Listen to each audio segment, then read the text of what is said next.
The white cotton dress clung to her skin in the pre-dawn chill, soaked through with dew and tears, and Martha Jane Whitmore pressed herself against the wooden church door like it might open and swallow her whole, praying that someone, anyone, would arrive before she lost her nerve and walked into the desert to die.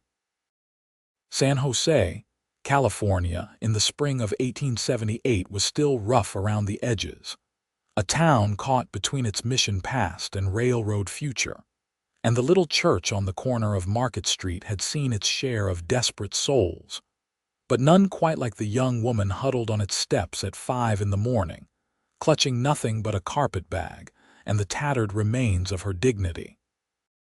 She had been there for 3 hours already.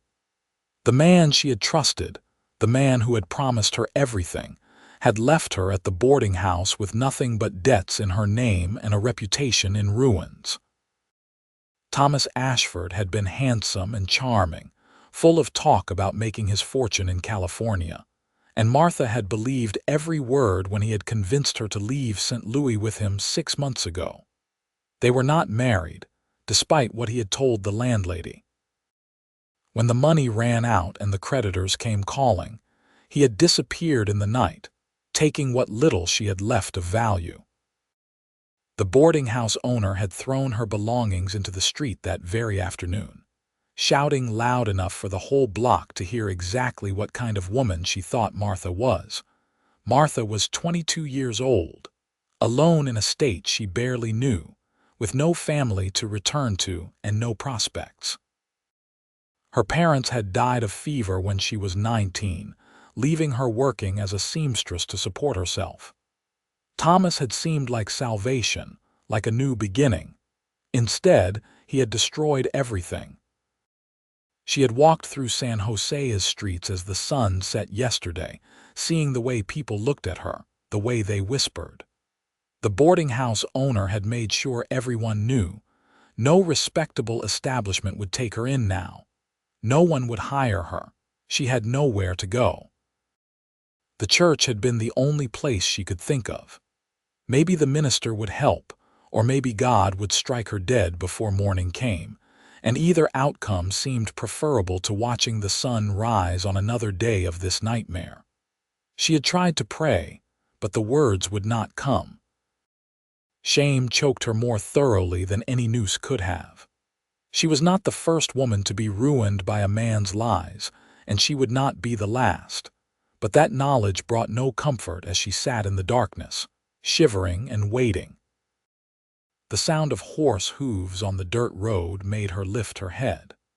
Dawn was just beginning to paint the eastern sky a pale gray, and she could make out the silhouette of a rider approaching. Her first instinct was to hide, to press herself further into the shadows, but exhaustion kept her frozen in place. The rider slowed as he approached the church, then stopped entirely. She heard the creak of leather as he dismounted, and then bootfalls coming closer. "Madam." The voice was low and cautious, tinged with concern. "You all right there?" Martha forced herself to look up. The man standing a respectful distance away was tall and lean, wearing a dusty jacket and worn pants tucked into scuffed boots. A hat shadowed his face, but she could see the line of his jaw, the breadth of his shoulders. He held his horse's reins loosely in one hand. "I'm fine," she managed, though her voice cracked on the words. "Please just go about your business." "Can't rightly do that when there's a lady sitting alone on church steps before dawn," he said. He did not move closer, which she appreciated. "You waiting for someone?" "The minister," Martha said. It was not entirely a lie. The man shifted his weight, glancing at the church. "Reverend Morrison usually arrives around 7 for morning prayers. That's still a couple hours off." He paused. "You been here long, a while. You're shaking." "Cold." Martha wrapped her arms around herself. She was cold, bone deep cold, but it was more than the morning air. "I'll be fine." The man was quiet for a moment, studying her with what felt like genuine concern rather than judgment. "Look, I don't mean to pry, but you look like you've had a rough time of it. My name's Xavier. I've got a small ranch about 3 miles south of here. If you need a place to warm up, maybe get some coffee and breakfast, you'd be welcome. No strings, no expectations. Just seems wrong to leave you sitting here freezing." Martha almost laughed at the absurdity. Here she was, reputation destroyed by one man's lies, and a stranger was inviting her to his ranch. Everything she had been taught about propriety screamed that she should refuse. But propriety had not saved her when she needed it. Propriety had not stopped the whispers or the boarding house owner's cruelty. What did she have left to lose? "Why would you help me?" she asked, searching his shadowed face for any sign of ulterior motives. "You don't know me." Xavier tilted his head slightly. "Guess I don't. But I know what it looks like when someone's at the end of their rope, and I've been there myself. Sometimes all a person needs is one bit of kindness to get back on their feet." He took a step back, giving her more space. "I'm not going to force you or anything. If you'd rather wait here for the Reverend, that's your right, but the offer stands." There was something in his voice, something honest and weary that matched how she felt inside. Martha looked down at her hands, red and raw from the cold.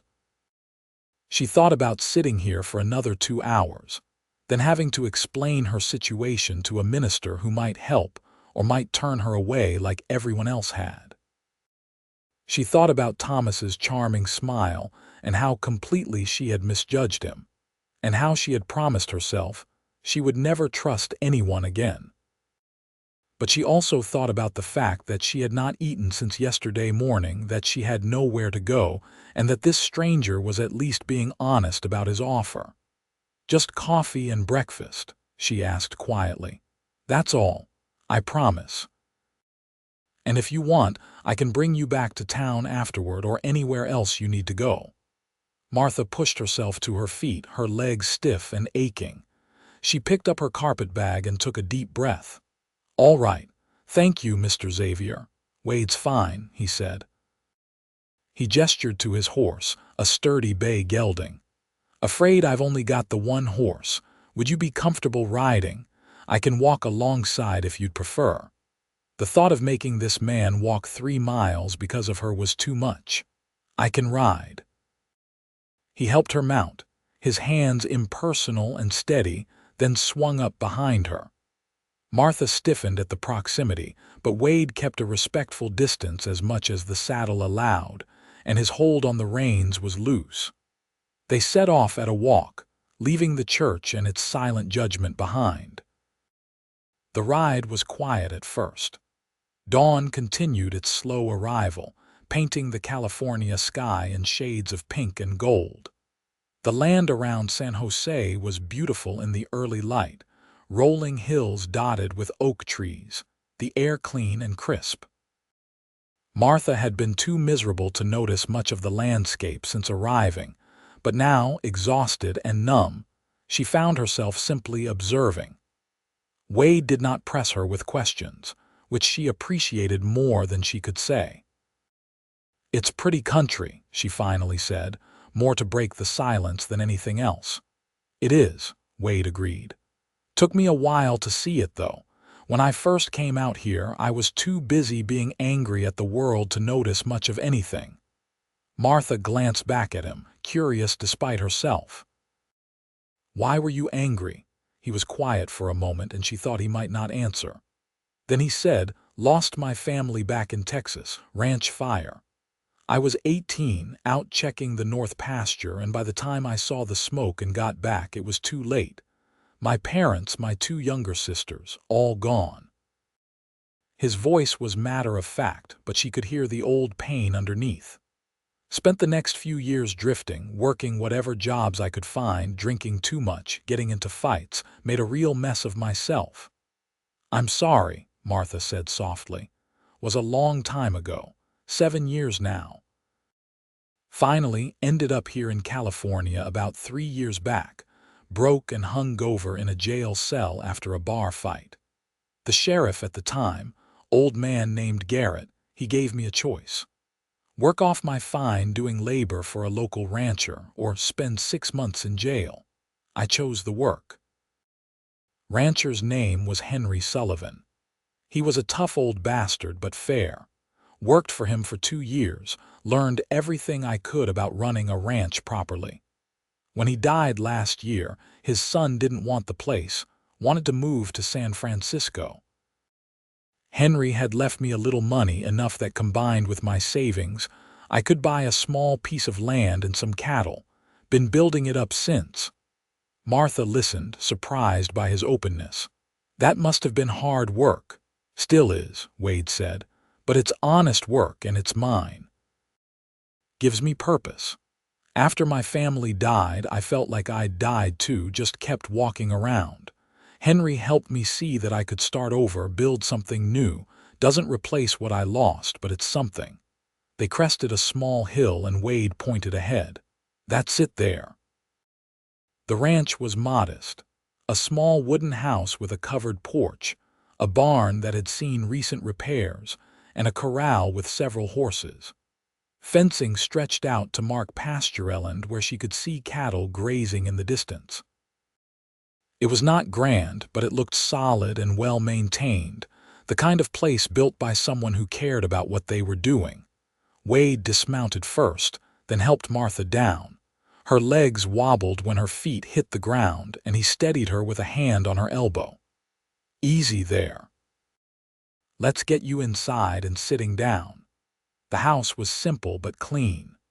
One main room served as kitchen and living area, with a stone fireplace on one wall and a sturdy table with 4 chairs.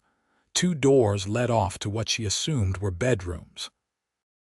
Wade guided her to a chair near the fireplace, then set about building up the fire from the banked coals.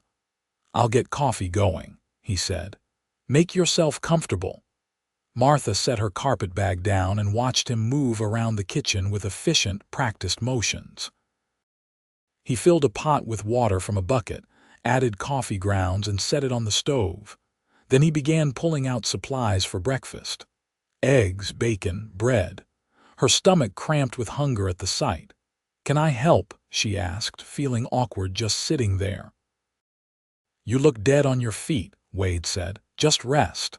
But Martha could not sit still. Being useful had always been her way of coping, of feeling like she had some control. She stood and moved to the counter. "Please, I'd rather keep my hands busy."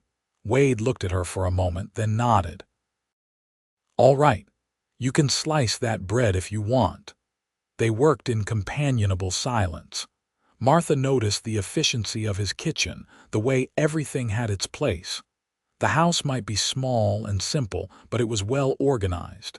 This was not a man who let things fall apart. When the coffee was ready, Wade poured 2 cups and handed her one. The warmth seeping into her hands felt like a benediction. They sat at the table to eat, and Martha could not remember when food had tasted so good. She tried to eat slowly, to maintain some dignity, but her hunger won out. Wade did not comment, just ate his own breakfast and refilled her coffee when her cup emptied. Finally, when the edge of her hunger had dulled and the warmth from the fire had stopped her shivering, Wade leaned back in his chair and looked at her properly for the first time in full light. He was younger than she had first thought, probably close to her own age, with dark hair that needed cutting and brown eyes that held both kindness and something more guarded. His face was weathered from outdoor work, with lines around his eyes from squinting in the sun. Not handsome in the classical sense, but there was something solid and dependable about him that made her feel inexplicably safer. "Feel up to talking now?" he asked gently. Martha wrapped her hands around her coffee cup. She had not planned on telling him anything, but somehow, after his own honesty, keeping silent felt wrong. "I was abandoned," she said simply. "Yesterday. The man I came to California with left me with nothing but debts and a ruined reputation. The boarding house owner threw me out and made sure everyone knew I was a fallen woman. I had nowhere else to go, so I went to the church. I was waiting for the minister, hoping he might help or at least point me towards some kind of work. Wade's expression did not change, did not show the judgment or disgust she had expected. That's rough.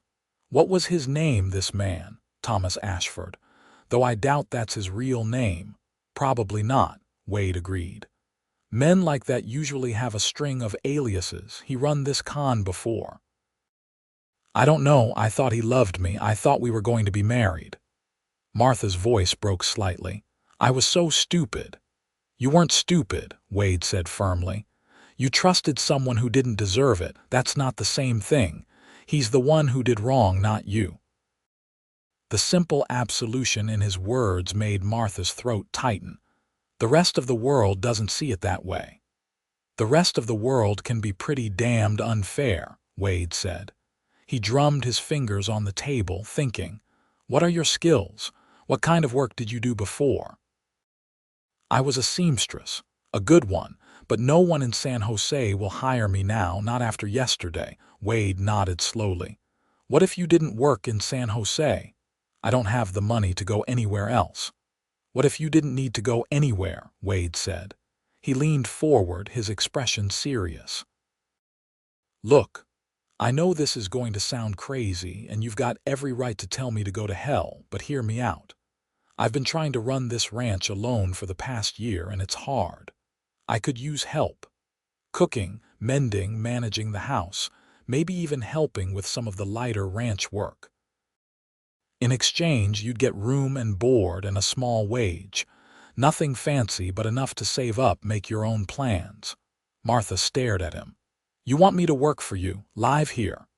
In a purely professional capacity, Wade said quickly. You'd have your own room, your privacy. I'm not offering this because I want anything from you other than honest work. I'm offering because you need help and I need help, and seems like we could help each other. People would talk, Martha said. A single woman living with a single man. People are already talking, Wade pointed out. At least this way you'd have a roof over your head and food in your belly while they do it. And honestly, I don't care much what people think. Learned that lesson the hard way. Martha's mind raced. It was improper, possibly dangerous, definitely scandalous. But what other options did she have? She could go back to town and try to find the minister, but even if he helped, what could he offer? Charity work at best, judgment at worst. She could try to leave California, but she had no money for passage and nowhere to go.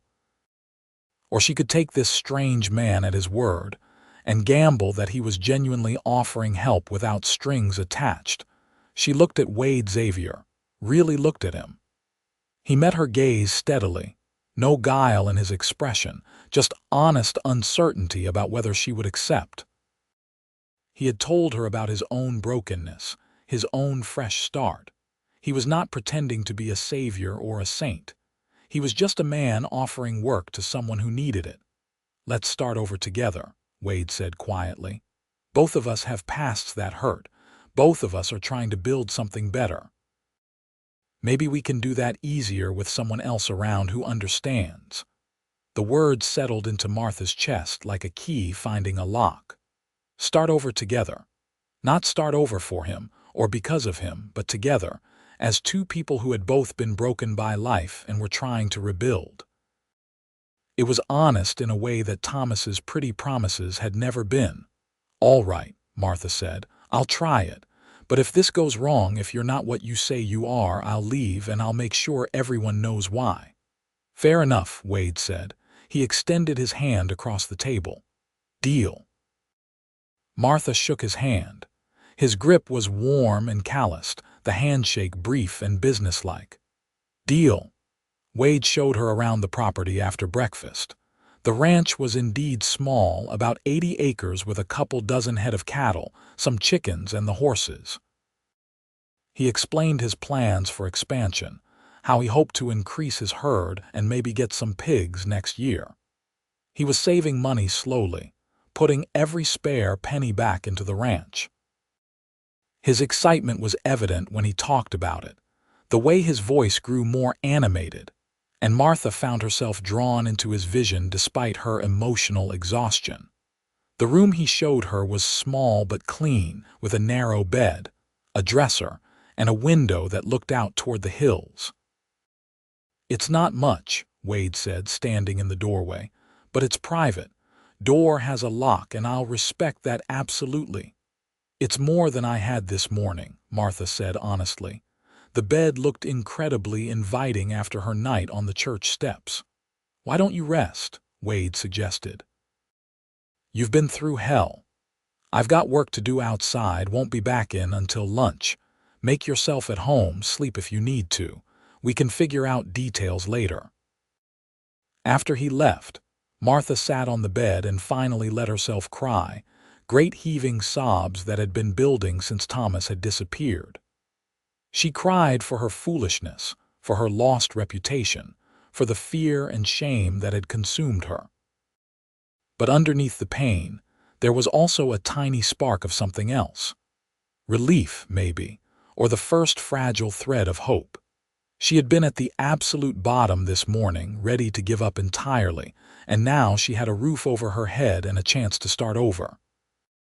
It was not the fresh start she had imagined when she left St. Louis, but it was something. Eventually, exhaustion won out and she fell into a deep, dreamless sleep. When Martha woke, the sun was high in the sky and she could hear sounds from the kitchen. She splashed water on her face from the basin in her room, tidied her hair as best she could, and ventured out. Wade was at the stove, stirring something in a pot. "Afternoon," he said with a slight smile. "Feel better?" "I do, thank you." Martha looked at what he was cooking. "Is that stew?" "Trying to be. I'm not much of a cook, I'll admit. Usually just make simple stuff." "Let me," Martha said, moving to the stove. She peered into the pot, assessed the ingredients, and started making adjustments. Wade watched for a moment, then stepped back. "I'll leave you to it then." "Need to check on the cattle before evening." Martha spent the rest of the afternoon getting familiar with the kitchen and house. She found where Wade kept his supplies, what he had in stock, what he was running low on. The house needed a woman's touch, that was certain. Everything was functional but bare. No curtains on the windows, no decoration, nothing soft to offset the rough wood and stone. It was the home of a man who was surviving but not quite living. She had the stew ready when Wade returned at sunset, along with fresh biscuits she had managed from his stores. He stopped in the doorway, staring at the table set for two, the smell of proper cooking filling the house. "This looks amazing," he said. They ate together, and this time the conversation flowed more easily. Wade asked her about St. Louis, about her life before Thomas. Martha found herself talking about her parents, about growing up in a small apartment above a bakery, about learning to sew from her mother. She had loved making beautiful things, taking fabric and thread and creating something that made people feel special. "Maybe you could do that again someday," Wade said. "Make dresses, I mean. Start your own business." "Maybe," Martha said, though the dream felt far away now. "What about you? Do you ever think about doing something other than ranching?" Wade shook his head. "This is what I want. What I need, really. Working the land, taking care of animals, building something with my own hands. It makes sense to me in a way nothing else ever has. After my family died, I felt lost all the time. But here, working on this ranch, I feel grounded, like I have a purpose." Martha understood that more than she could say. Purpose was exactly what she had lost when Thomas had abandoned her. Maybe she could find it again here, in this unexpected place with this unexpected man. The first few weeks at the ranch established a rhythm. Martha threw herself into the work, grateful for the distraction from her thoughts. She cooked, cleaned, mended Wade's clothes and the household linens, tended the chickens, and even helped with some of the outdoor work when Wade needed an extra pair of hands.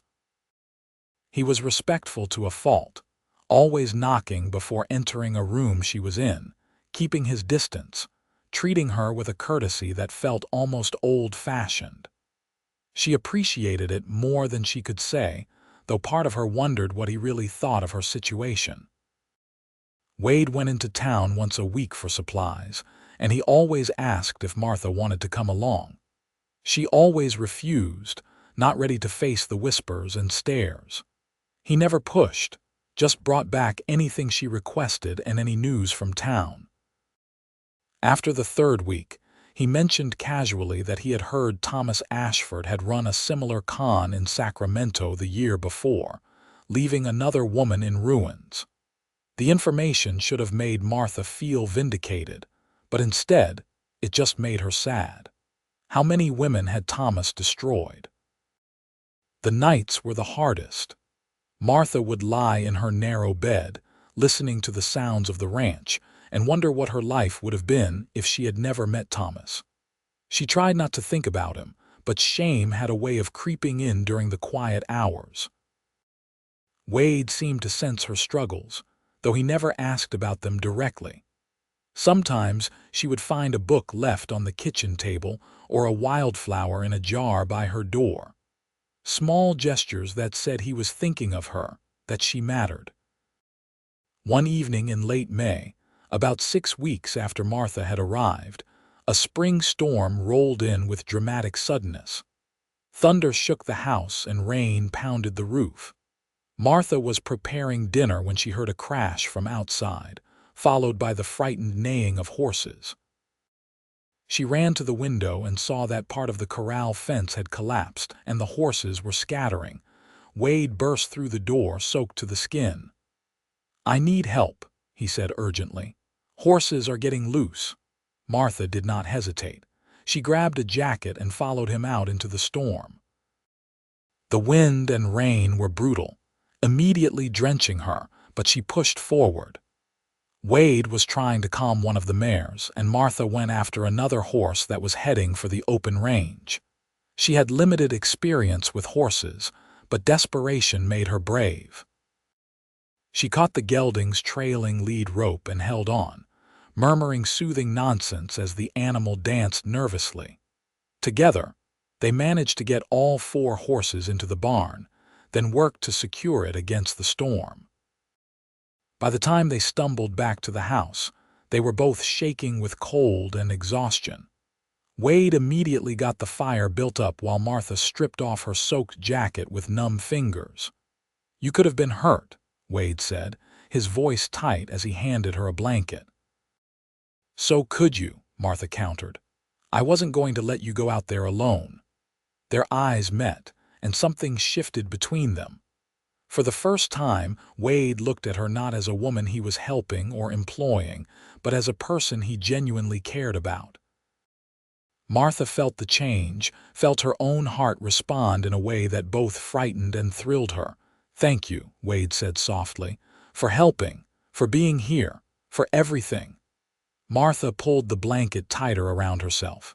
"Thank you for giving me a reason to keep going." The storm raged outside, but inside, the house felt warm and safe. They changed into dry clothes and ate a late dinner by the fire, talking in low voices about everything and nothing. Wade told her more stories about his family, about his sisters who he had loved fiercely. Martha shared memories of her parents, of her mother teaching her to sew by lamplight. The conversation flowed easily, naturally, and Martha realized with a start that she was happy. For the first time since Thomas had left, she felt genuinely happy. As spring turned to summer, Martha found herself thinking about Wade more and more. She noticed small things about him. The way he always made sure she had coffee before he took his own cup. The careful way he handled the animals, firm but gentle. The sound of his laughter when she said something that surprised him. He was nothing like Thomas.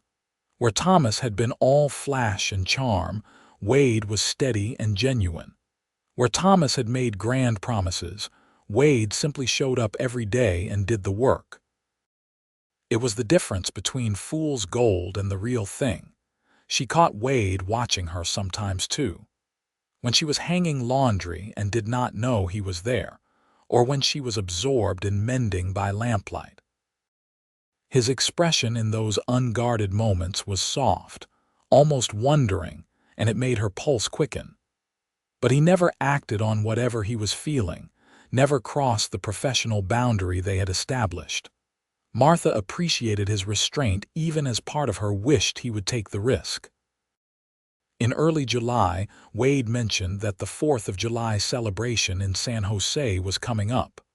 "Whole town turns out for it," he said. "Music, dancing, food. It's a good time." Martha looked down at her hands. "I don't think I'd be welcome." "I think people have shorter memories than you expect," Wade said carefully. "And I'd be with you. If anyone gave you trouble, they'd answer to me." The thought of having someone defend her, stand beside her publicly, was almost overwhelming. "You do that." "Martha, I'd be proud to escort you," Wade said, meeting her eyes directly. "If you want to go. No pressure either way." Martha thought about it for days. Part of her wanted to hide on the ranch forever, safe from judgment and whispers. But another part, the part that was slowly healing, wanted to hold her head high and show San Jose that she was not broken. She was building a new life, and she was not ashamed of it.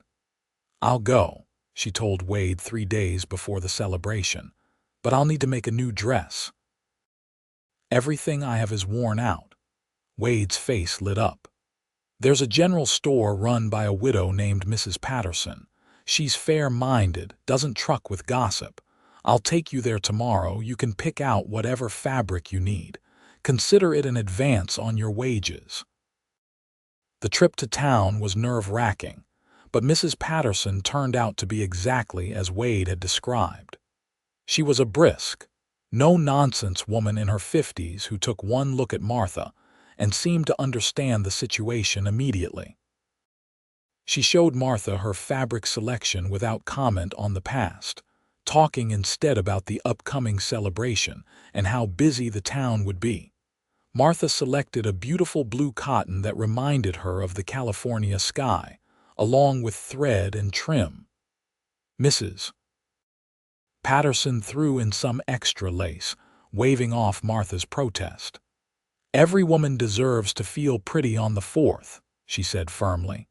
Martha spent the next 2 days sewing, pouring all her skill and care into the dress. It was the first time since leaving St. Louis that she had sewn for herself, and she found the familiar motion soothing.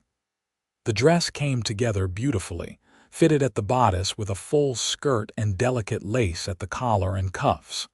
When she tried it on, she barely recognized herself. She looked like the woman she had been before Thomas, confident and bright-eyed.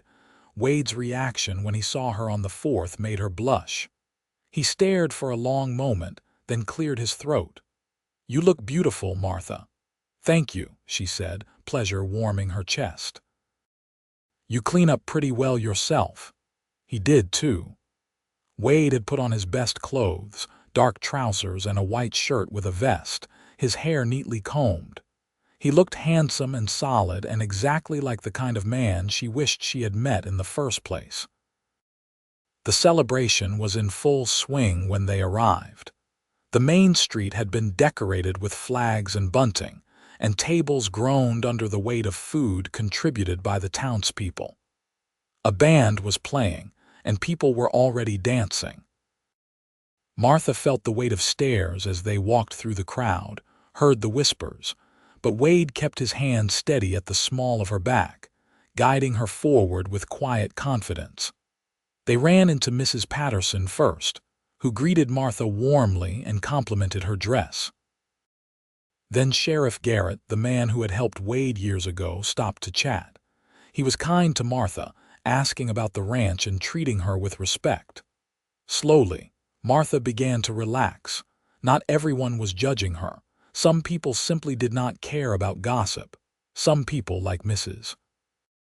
Patterson and the sheriff, seemed to understand that life was complicated and everyone deserved a second chance. "Would you like to dance?" Wade asked as the band struck up a lively tune. Martha's heart jumped. I'd love to. Wade was not a graceful dancer, but he was enthusiastic, and Martha found herself laughing as he spun her around. They danced several dances, each one bringing them physically closer, breaking down the careful distance they had maintained. When a slower song began, Wade pulled her close, his hand warm on her waist, and Martha rested her head against his shoulder without thinking. It felt right in a way nothing had felt right in a long time. "Having a good time," Wade murmured near her ear. "The best," Martha admitted. "Thank you for convincing me to come." "I'm glad you did. I like seeing you smile." They swayed together, and Martha felt something shift fundamentally inside her. She was falling in love with Wade Xavier. Maybe she had been falling for weeks now in small increments, but this moment crystallized it. She loved his steadiness, his kindness, his quiet strength. She loved how safe she felt with him, how he had given her space to heal while still being present. She loved that he saw her as a whole person, not just a fallen woman or a project to fix. The realization terrified her. She had trusted her heart to Thomas and been destroyed. How could she trust it to anyone again? But even as the fear rose, she recognized that Wade was nothing like Thomas. Thomas had been all surface and no substance. Wade was the opposite. Every day he proved himself through actions, not words. He had given her a place to start over, had defended her reputation, had treated her with unfailing respect. If she could not trust him, she could not trust anyone. "Wade," she said softly, pulling back to look at him. The dance had ended and people were moving around them, but in that moment it felt like they were alone. "I need to tell you something." His expression grew serious. "All right." But before she could continue, a commotion near the food tables drew everyone's attention. A man was arguing loudly with one of the townspeople, and Martha's blood ran cold when she recognized him. Thomas Ashford had returned to San Jose. Thomas looked much as she remembered, handsome and well-dressed, but there was a hardness to him that she had not noticed before. Or maybe she had simply been too infatuated to see it. He was drunk, gesturing wildly as he argued with a shopkeeper about an unpaid bill. "That's him," Martha breathed, gripping Wade's arm. "That's Thomas." Wade's expression went dark. "Stay here." "Wade, don't," Martha said, frightened by the sudden anger in his face. "He's not worth it." But Wade was already moving through the crowd. Martha followed, her heart pounding. She reached Wade's side just as he confronted Thomas. "Thomas Ashford," Wade said, his voice carrying despite the noise around them. "Or whatever your real name is." Thomas turned bleary-eyed and his gaze landed on Martha. A slow, ugly smile spread across his face. "Well, if it isn't my little Martha. Found yourself a new protector, have you?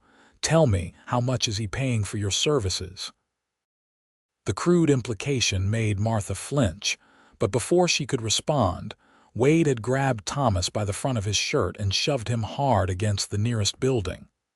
The crowd gasped and pulled back, giving them space. "You're going to apologize to the lady," Wade said, his voice deadly calm. "And then you're going to settle your debts in this town, and then you're going to leave and never come back." Thomas laughed, though it sounded forced. "Or what? You'll beat me. Go ahead, make yourself feel like a big man." "I don't need to beat you to make you leave," Wade said. "Sheriff Garrett is right over there, and I'm sure he'd be real interested to hear about the con you ran in Sacramento last year. And the one you ran here. Pretty sure fraud is still a crime." The color drained from Thomas's face. Sheriff Garrett had indeed noticed the commotion and was making his way over, his expression stern. Thomas looked between Wade and the approaching sheriff, and calculation replaced the drunken bravado in his eyes. "Fine," he said. "I'll settle my debts and leave. Just let me go." Wade released him but did not step back. "You stay away from Martha. You even look in her direction again, and I'll make sure you spend the next few years in jail." "We clear, Crystal," Thomas muttered. He straightened his shirt, avoiding Martha's eyes.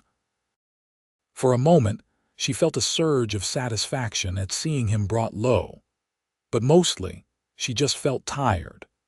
Thomas Ashford was nothing but a coward and a liar, and she had wasted too much time and pain on him already. Sheriff Garrett arrived and took Thomas by the arm. "Let's have a conversation about those debts," he said firmly, leading Thomas away. The crowd began to disperse, the entertainment over, and gradually the celebration resumed around them. Wade turned to Martha, his anger fading to concern. "Are you all right?" "I am," Martha said, and meant it. Seeing Thomas again had not hurt the way she had feared it would. If anything, it had just confirmed what she already knew. That chapter of her life was over. She had moved on, built something new. Thomas was just a ghost now, powerless to hurt her. "Thank you for standing up for me." "Always," Wade said simply. He offered his arm. "Should we get some of that food before it's all gone?" They spent the rest of the evening enjoying the celebration, though Martha noticed the stares had changed quality. Now people were looking at her with curiosity and even approval. Xavier defending her honor so publicly had shifted something in the town's perception. She was no longer just a fallen woman. She was Xavier's woman under his protection, and that meant something in San Jose. The ride home was quiet, both of them lost in thought. When they reached the ranch, Wade helped Martha down from the horse, his hands lingering at her waist for just a moment longer than necessary. "What were you going to tell me?" he asked. "Before Thomas showed up, you said you needed to tell me something." Martha looked up at him in the moonlight, her heart pounding. She could play it safe, pretend she had been going to say something insignificant, or she could take the risk, trust her heart one more time. Wade had earned that trust, had proven himself in countless small ways and one very large one today. "I was going to tell you that I've fallen in love with you," Martha said, her voice shaking slightly but clear. "I know it's probably not what you wanted when you offered me work. I know it's complicated and maybe too soon. But after tonight, after everything, I couldn't keep it to myself anymore. You've been so good to me, Wade. You've helped me find myself again. And somewhere along the way, I fell in love with you." Wade stared at her, his expression unreadable in the shadows. Martha's heart sank. She had miscalculated, revealed too much, ruined everything. But then Wade smiled, slow and warm and absolutely beautiful. "Martha Jane, I've been in love with you since the day you insisted on helping me make breakfast despite being exhausted and scared," he said. "I just didn't think I had the right to say so. You'd been through so much, and I didn't want to push, didn't want you to feel obligated. But God, I've wanted to tell you every single day." Relief and joy flooded through Martha in equal measure. "Really, really," Wade said. He cupped her face gently with one calloused hand. "I love your strength, your resilience, your laugh. I love how you've made my house into a home. I love that you ran out into a storm to help me with the horses. I love everything about you, and I've been trying so hard to be respectful and not rush you, but it's been killing me." Martha laughed, tears pricking her eyes. "We're quite a pair, aren't we? Both trying to be so proper when what we really wanted was each other." "Can I kiss you?" Wade asked softly. "I've been wanting to for months." "Please," Martha whispered. Wade bent his head and kissed her, gentle and sweet at first, then deeper as Martha wound her arms around his neck. She had been kissed before, but never like this, never with such tenderness and passion combined. Thomas's kisses had been all performance and no feeling. Wade kissed her like she was precious, like she mattered, like he never wanted to let her go. When they finally broke apart, both breathing hard, Martha felt light-headed with happiness. "I want to marry you," Wade said, resting his forehead against hers. Not right away, not until you're ready. But that's my intention, Martha. I want to build a life with you, a real life. I want to wake up next to you every morning and work beside you every day. I want children with you if you want that too. I want everything. I want that too, Martha said, her voice choked with emotion. All of it, with you. They stood wrapped in each other's arms under the California stars, two broken people who had found each other at exactly the right time, and Martha felt something she had not felt in a very long time. Peace. Not just happiness or relief, but deep, bone-deep peace. She was exactly where she was supposed to be, with exactly the right person. They courted properly after that night, even though it seemed almost silly given that they were living in the same house. Wade made a point of taking Martha into town regularly, escorting her to church on Sundays, introducing her to more townspeople. Slowly but surely, Martha's reputation was rebuilt, not as a fallen woman but as Wade Xavier's intended. It helped that she was friendly and skilled. She started taking in some sewing work, mending and altering clothes for other women, and word spread that she was talented. Mrs. Patterson became a good friend, inviting Martha to quilting circles and church socials. Sheriff Garrett and his wife had them over for dinner. Martha began to feel like part of the community rather than an outsider. Wade's ranch continued to thrive, in part because Martha's organizational skills and help freed him up to focus on expansion. They worked together seamlessly, anticipating each other's needs, supporting each other's goals. In August, Wade bought 6 more head of cattle and made plans to expand the barn. In September, Martha saved enough from her sewing work to buy fabric for curtains and other small touches to make the house more comfortable. The ranch was becoming their ranch, the house their home. They talked about everything during those months of courting. Wade wanted to make sure Martha had truly healed from what Thomas had done, that she was choosing him freely, and not just because she felt obligated or scared. Martha worked through her lingering shame and fear, learning to trust not just Wade but herself again. She had to forgive herself for trusting Thomas, accept that she was not stupid or weak for being deceived. Wade was patient through all of it, holding her when she cried, listening when she needed to talk, giving her space when she needed to process. In October, 6 months after Martha had arrived at the ranch, Wade took her on a picnic to a beautiful spot overlooking a valley. The autumn air was crisp and clear, and the oak trees were turning gold. They ate lunch and talked, and then Wade pulled out a small box. "Martha Jane Whitmore," he said, opening it to reveal a simple gold band. "I know we've talked about this, but I want to make it official.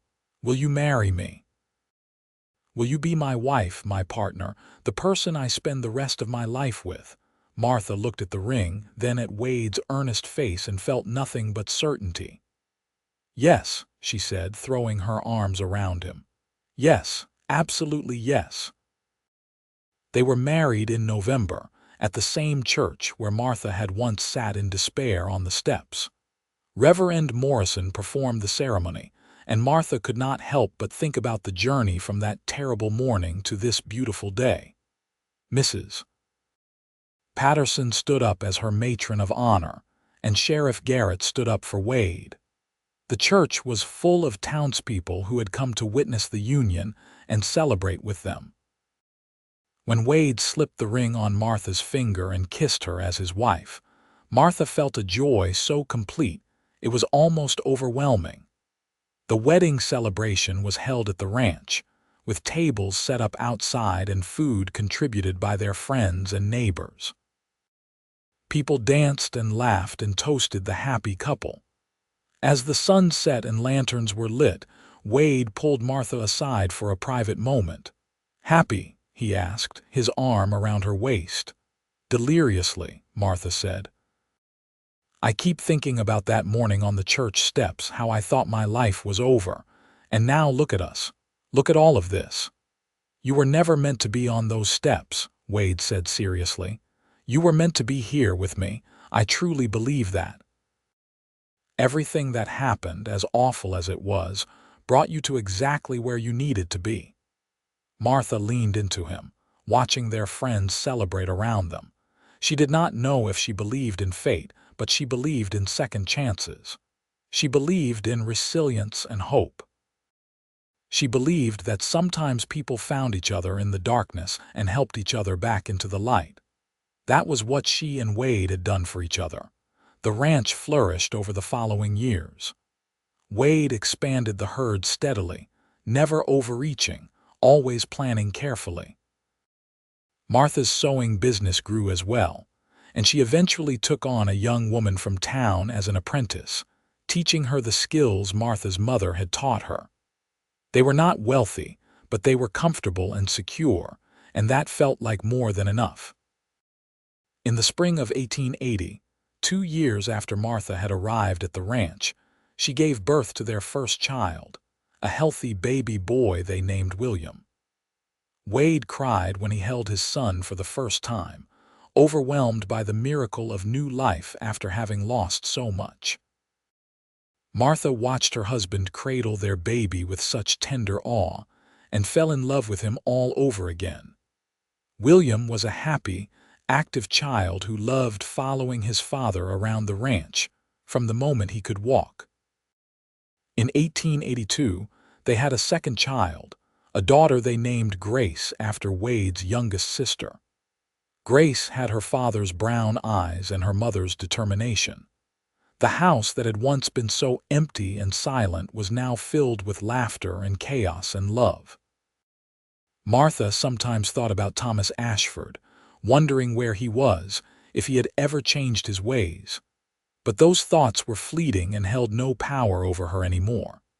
He was part of her past, a painful chapter that had taught her important lessons but no longer defined her. Her life was here, with Wade and their children, with the ranch and the community they had built.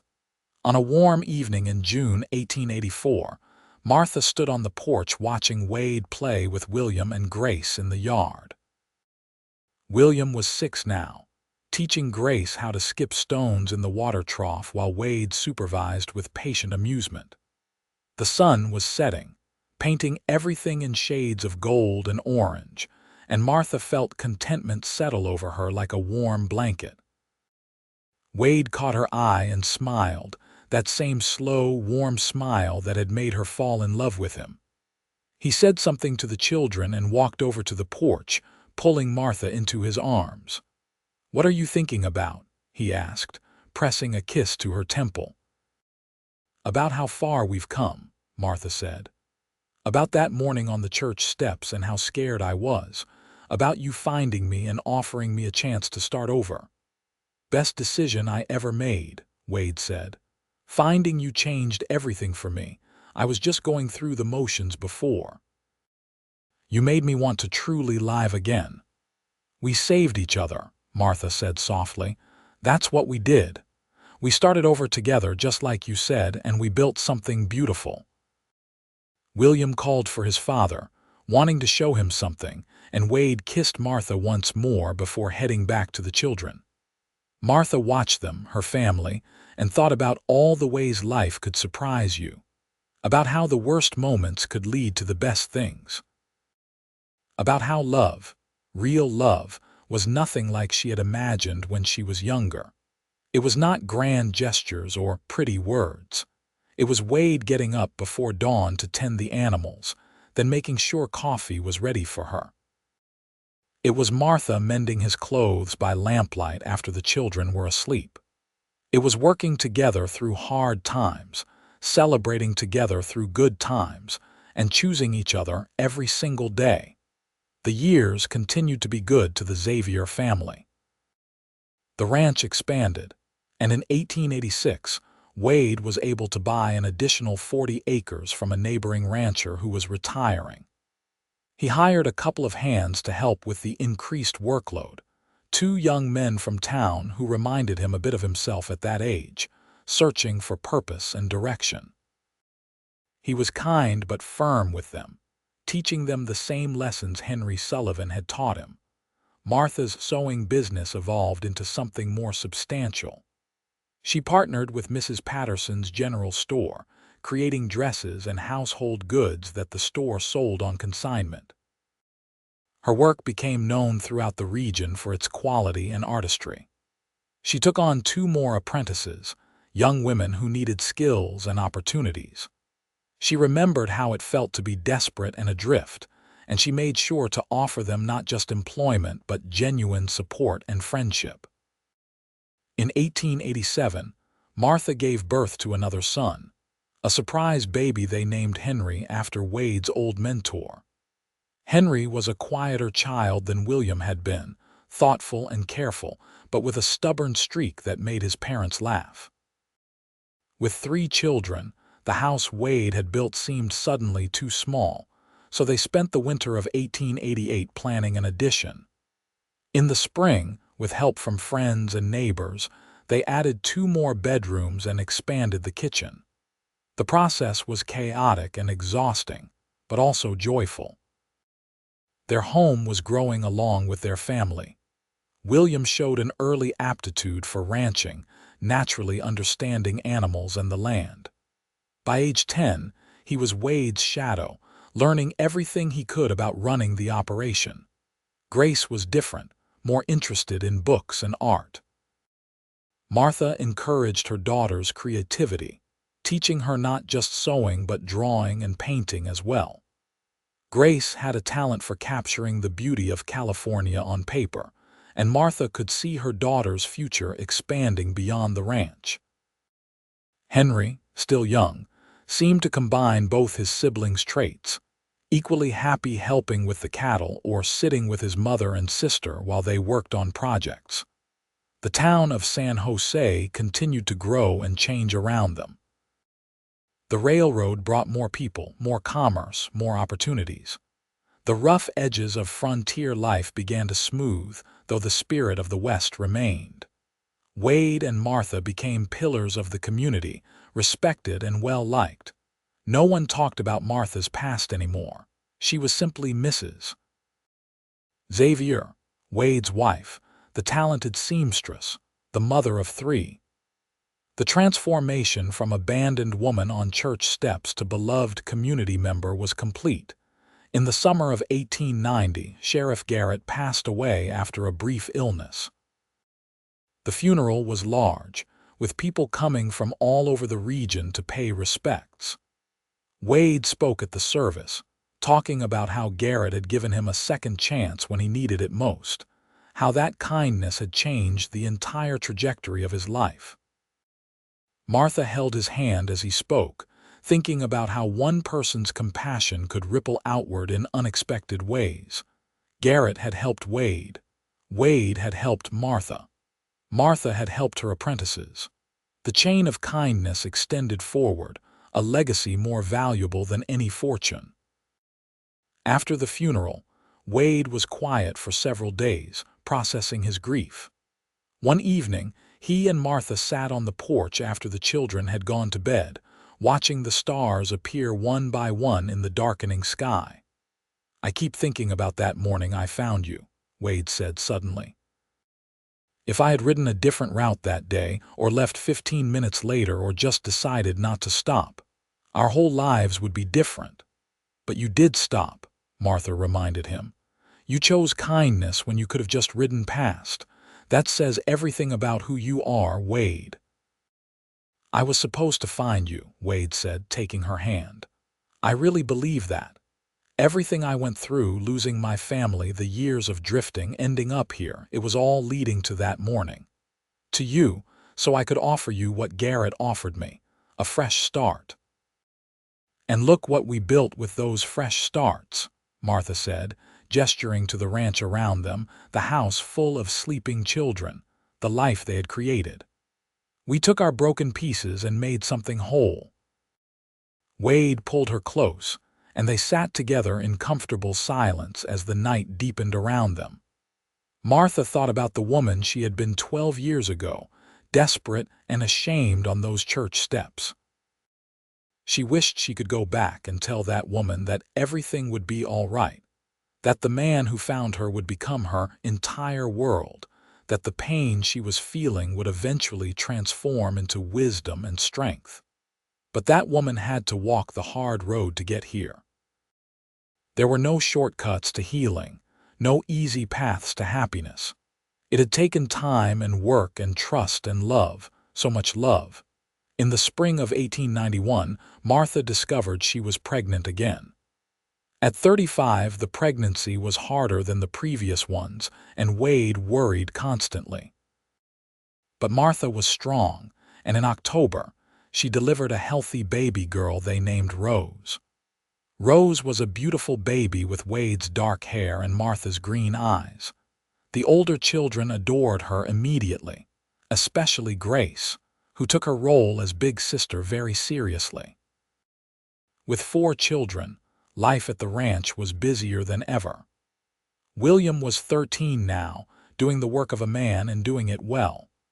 Grace was 11, still artistic and dreamy, but developing a sharp business sense that impressed both her parents. Henry at 4 was adventurous and fearless, keeping Martha constantly on her toes. And Rose, well, Rose was simply loved by everyone. Mrs. Patterson, who had become one of Martha's dearest friends over the years, threw a celebration for Rose's christening.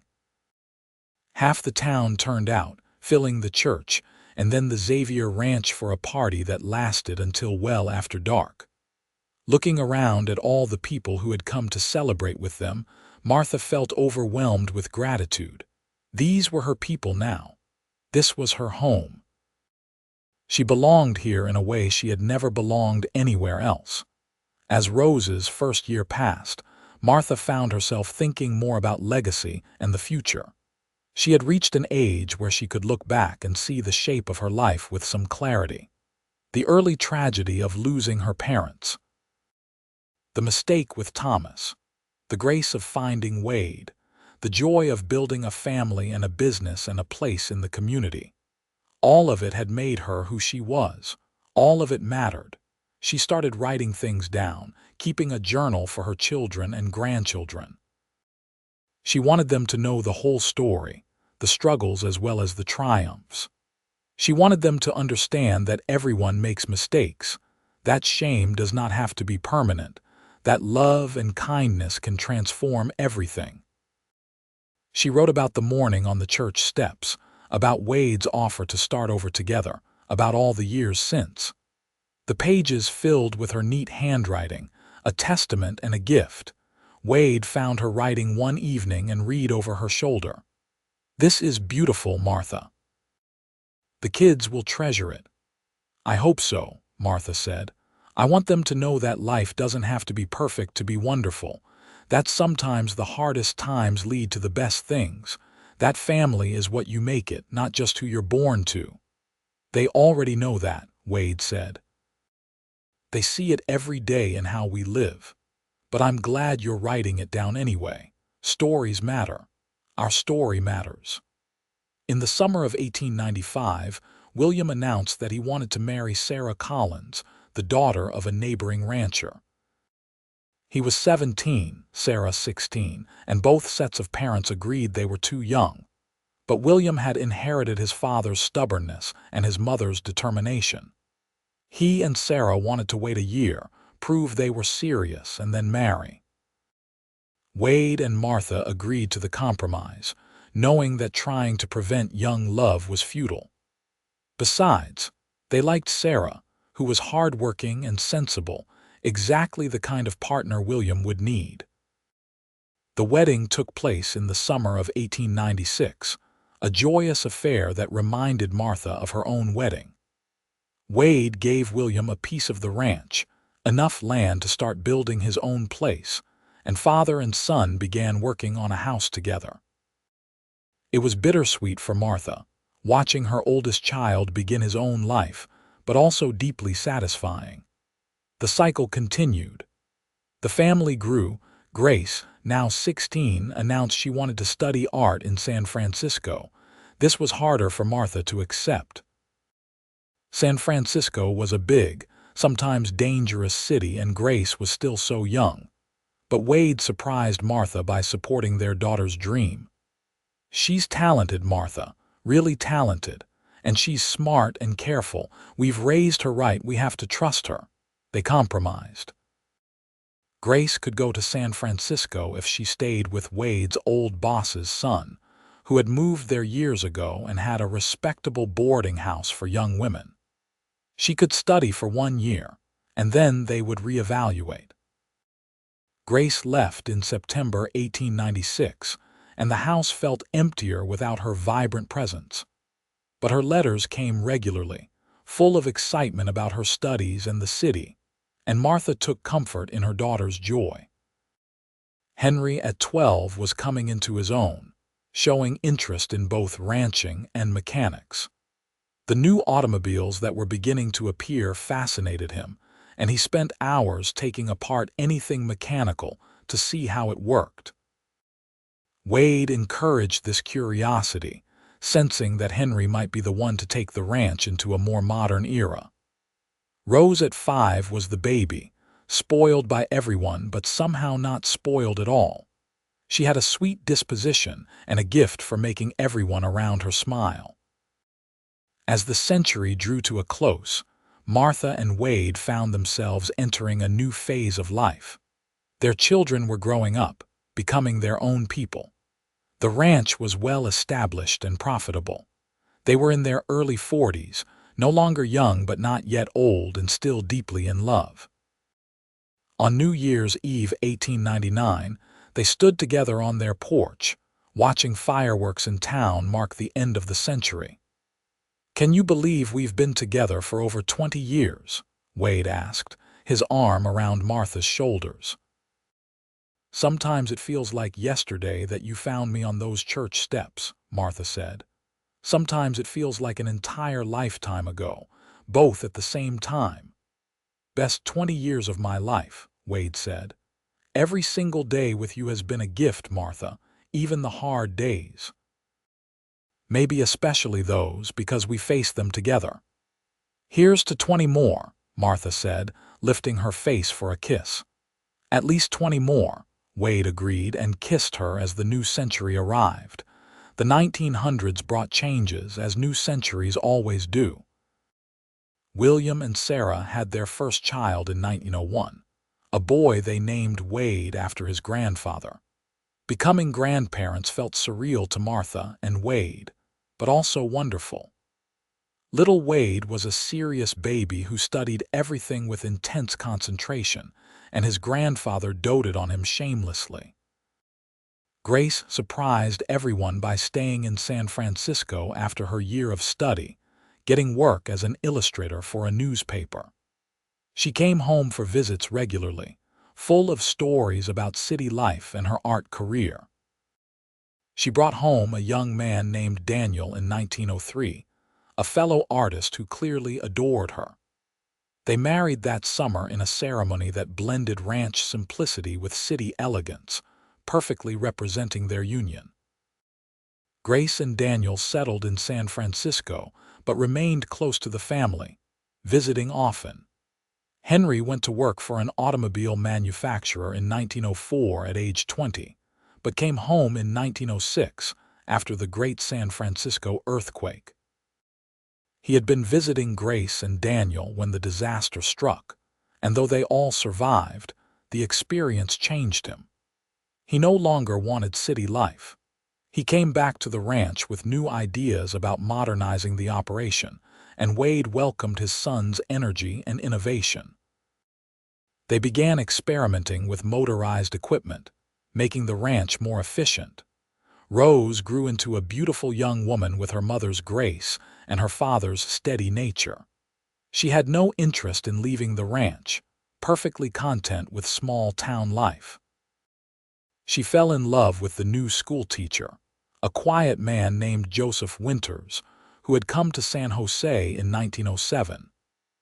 They married in 1908, and Joseph joined the ranch operation, discovering a natural talent for business management that helped the family enormously.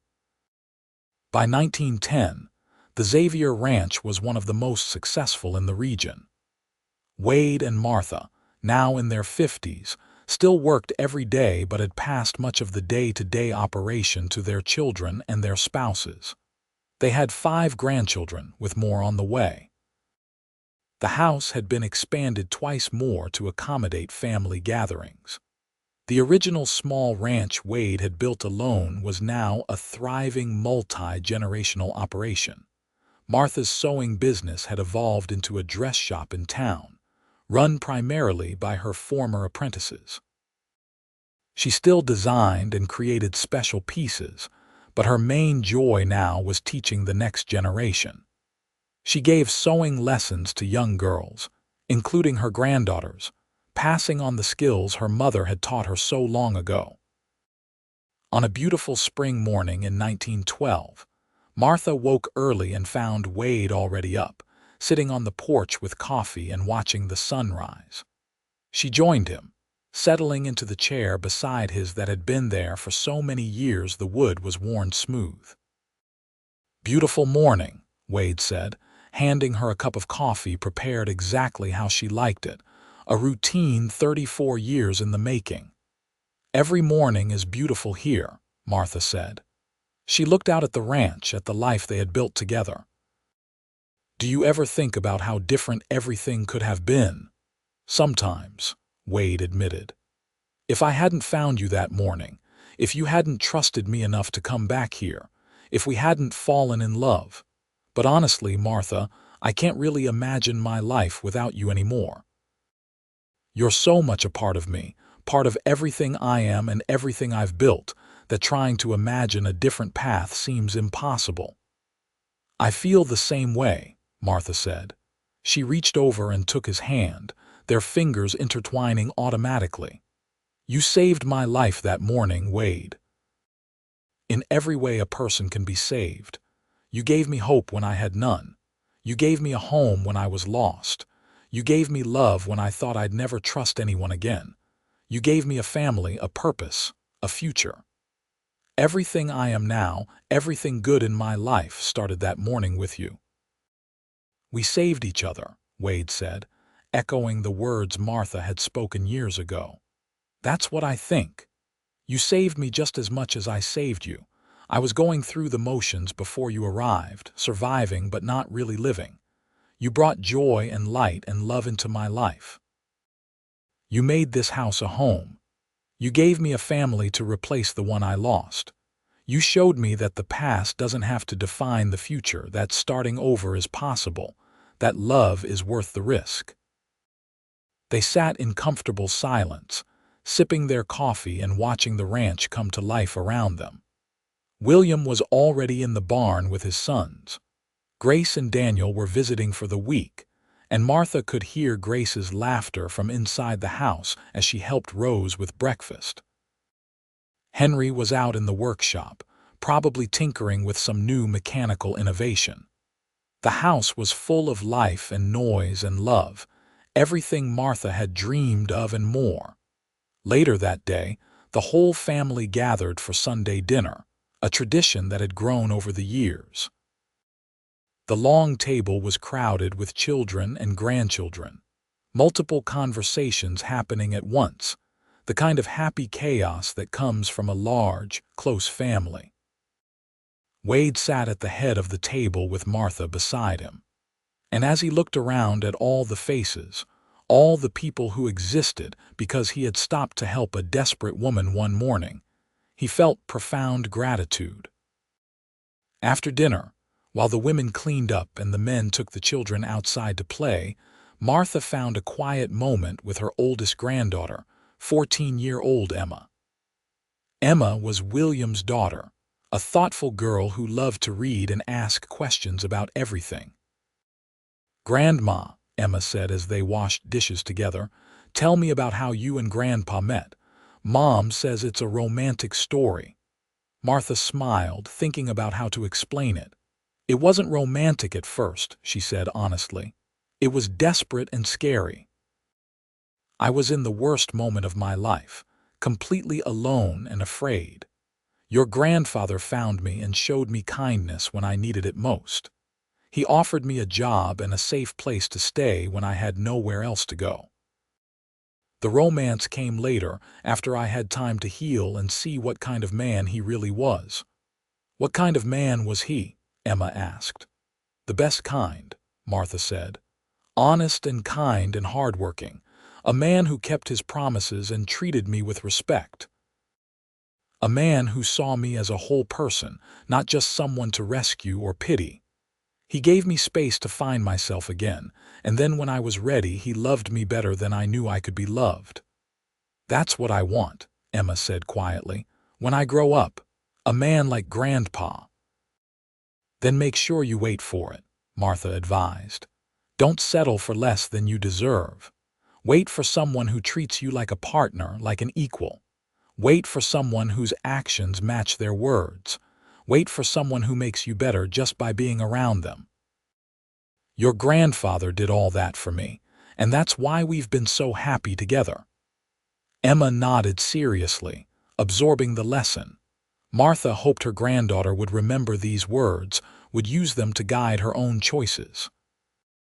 That was legacy too, passing down wisdom earned through hard experience. As the years continued to pass, Wade and Martha gradually stepped back from the day-to-day operations of the ranch, though they never fully retired.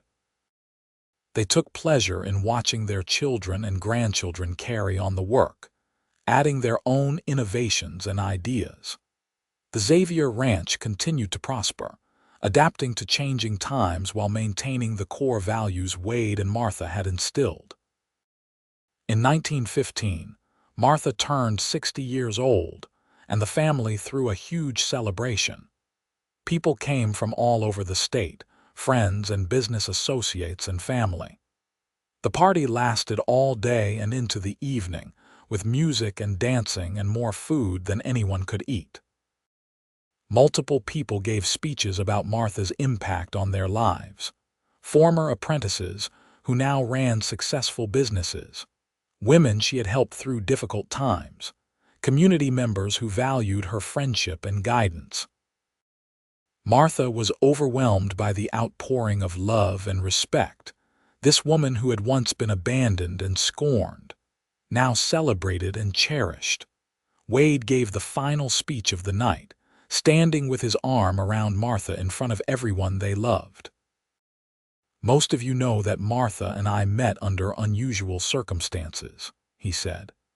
She was at the lowest point of her life, and I was just a man trying to do the right thing. But what started as simple kindness became the greatest love story I could have imagined. Martha has been my partner in every sense of the word for nearly 40 years. She's worked beside me to build this ranch, raised our children to be good people, and made this corner of California better just by being in it. She's taught me about resilience and forgiveness and the power of second chances. She's shown me that the past doesn't have to define you, that you can start over and build something beautiful. I'm the luckiest man alive to call her my wife, and I love her more today than I did the day we married. There was not a dry eye in the house, Martha's included. She kissed Wade to enthusiastic applause, then gave her own short speech thanking everyone for being part of her life, for accepting her and loving her and helping her build a home in San Jose. It was a night of joy and celebration, marking not just a birthday but a life well lived and well loved. Wade turned 65 in 1917, and the family celebrated him just as enthusiastically. By then, they had 9 grandchildren with 2 more on the way. The Xavier name was well established in San Jose and throughout California. The ranch had grown to several hundred acres, employing numerous people and producing quality cattle that were sold across the state. The dress shop in town had expanded to include a full haberdashery. The family was successful by any measure, but more importantly, they were happy and close-knit, bound by love and shared history. When the United States entered World War I in 1917, Henry enlisted despite his family's concerns. He was 33, technically too old for the draft, but he felt compelled to serve. It was the hardest year of Wade and Martha's lives since losing their own families decades before, worrying every day about their son. They prayed constantly, wrote letters weekly, and counted the days until his return. Henry survived the war and came home in 1919, changed by what he had seen but intact. His return was a gift they never took for granted. The 1920s brought prosperity and change to the ranch and the family. Grace and Daniel moved back from San Francisco permanently in 1920, wanting their children to grow up on the ranch. Grace had become a well-known illustrator, able to work from anywhere, and Daniel had saved enough to open a small art gallery in San Jose. Their return filled the house with even more life and creativity. William took over full management of the ranch operations in 1922, as Wade's health began to slow him down. Wade was 68 and had worked hard his entire life. It was time to truly rest. He and Martha spent their days enjoying their grandchildren, working on small projects around the house, and simply being together. They took long walks in the evenings, reminiscing about the past and marveling at the present. In the spring of 1925, on a morning very much like the morning Wade had first found Martha 47 years earlier, they sat on their porch watching the sunrise. Martha was 69, Wade 71. They held hands like they always had, comfortable in the silence that comes from knowing someone completely. "No regrets?" Wade asked, a question he had asked periodically throughout their marriage. "Not a single one," Martha answered, as she always did. "You?" "None, just gratitude. So much gratitude for every day I've had with you." Martha leaned her head on his shoulder. "When I was sitting on those church steps, I thought my life was over. I thought I'd made too many mistakes, ruined everything, and there was no way forward. I couldn't imagine ever being happy again. And then you appeared, like an answer to a prayer I didn't know how to say." "I think about that morning all the time," Wade admitted. "How easily I could have just ridden past, minded my own business. How different everything would be if I had. But something made me stop. Call it fate or God or just instinct, but I stopped and it changed everything." "You said we should start over together," Martha remembered. "Those exact words. Let's start over together. It was exactly what I needed to hear. Not that you would fix me or save me or take care of me, but that we would start over together as equals, as partners. You gave me dignity when I had none left. And you gave me purpose when I was just going through the motions," Wade said. "You made me want to be better, do better, build something meaningful. Everything good in my life came from that morning, from the choice we both made to trust each other and try." They sat quietly, watching their grandchildren play in the yard, watching William and Sarah work with the horses, watching the life they had created unfold around them. It was not a perfect life. There had been struggles and sorrows along the way, but it was a good life. A life built on love and hard work and second chances. A life that proved that redemption was possible, that the past did not have to define you, that starting over together could lead to something beautiful. Wade passed away peacefully in his sleep in 1927 at the age of 73. He had lived a full life, built a legacy, and loved deeply. Martha grieved but did not break. She had Wade's love and their children and grandchildren to sustain her. She lived 11 more years, active and engaged with the family until the very end. She passed away in 1938 at 82, surrounded by her children, grandchildren, and even a few great-grandchildren. The Xavier Ranch continued for generations after them, each generation adding to the foundation Wade and Martha had built. Their story became family legend, told and retold to children and grandchildren, a reminder that kindness matters, that love transforms, that everyone deserves a second chance. The journal Martha had kept, detailing their life together, was treasured and passed down, a testament to what two broken people could build when they started over together. Years later, when the old church on Market Street was renovated, a plaque was placed on the steps. It read, "In memory of Wade and Martha Xavier, who met on these steps in 1878 and built a legacy of love, family, and second chances. May all who sit here in darkness find the light." It was a fitting tribute to a love story that had started with abandonment and despair, but ended with hope and fulfillment. The ranch itself eventually became a California historical landmark, not because of any grand historical event, but because it represented something important about the American West. It was a testament to what ordinary people could build with hard work, determination, and love. It showed that the West was not just about cowboys and outlaws and gold rushes, but also about families and communities and the quiet heroism of starting over.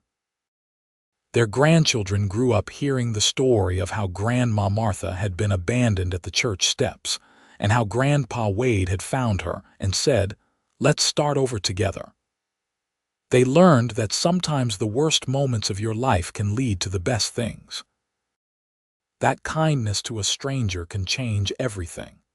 That love is not about grand gestures, but about showing up every day and choosing each other again and again. That starting over is not about erasing the past, but about building a new future on its foundation. The story of Wade and Martha Xavier became more than just family history. It became a symbol of hope for anyone who had ever felt abandoned or lost or broken beyond repair. It proved that redemption was possible, that second chances could lead to beautiful lives, and that sometimes the person you meet in your darkest moment becomes the light that guides you home. Their legacy was not just the successful ranch or the thriving family, but the reminder that love and kindness can transform everything, that starting over together can create something far better than what came before, and that even on the darkest morning, hope can arrive on horseback and offer you a chance to begin again.